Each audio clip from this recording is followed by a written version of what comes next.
Kuna siku ambako huu mlango wa neema utafungwa, alafu unakuta sasa tayari katika maisha ya kuanguka. Siku ambako unasema nitatubu kesho, ndiko ambako unashangaa uharibifu umekuta kwa ghafla. Unawakuta watu ambao wanaenda kupata ugonjwa ghafla kidogo kaondoka, mtu kapata ajali kidogo kaondoka. Wale watu wote unawaona hawakuwa wamepanga, walikuwa na mipango yao kama kawaida, walikuwa na maisha yao kama kawaida, lakini uharibifu umekuja kwa ghafla. Kwa maana Bwana Yesu anatuambia basi iweni kama ambavyo unaona, kama mlima lililo mbizi, siku atakayekuja muda anikesha. Anasema kesheni basi, kwa sababu hamjui siku wala saa atakayekuja mwana.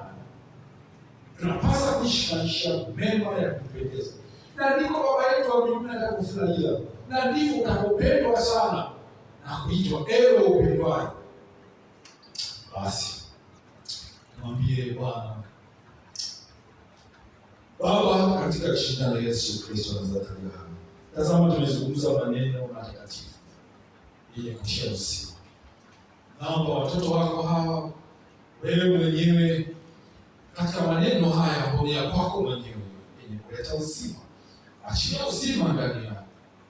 Wewe una uwezo wa kuwafanya waweze kutembea na wewe. Basi naomba Bwana Mungu, geuza mioyo yao ili wakuelekee wewe katika mwenendo wote.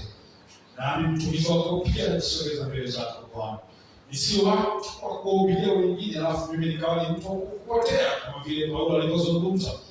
Nami Bwana nisaidie, ili napokuwa ninazungumza maneno yako ambayo wewe umeyaweka ndani yangu na kuyatoa Bwana, nami niweze kuishi sasa na neno lako.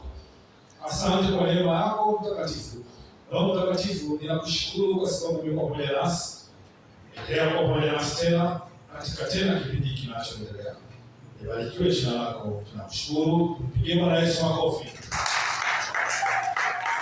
Mungu awabariki sana.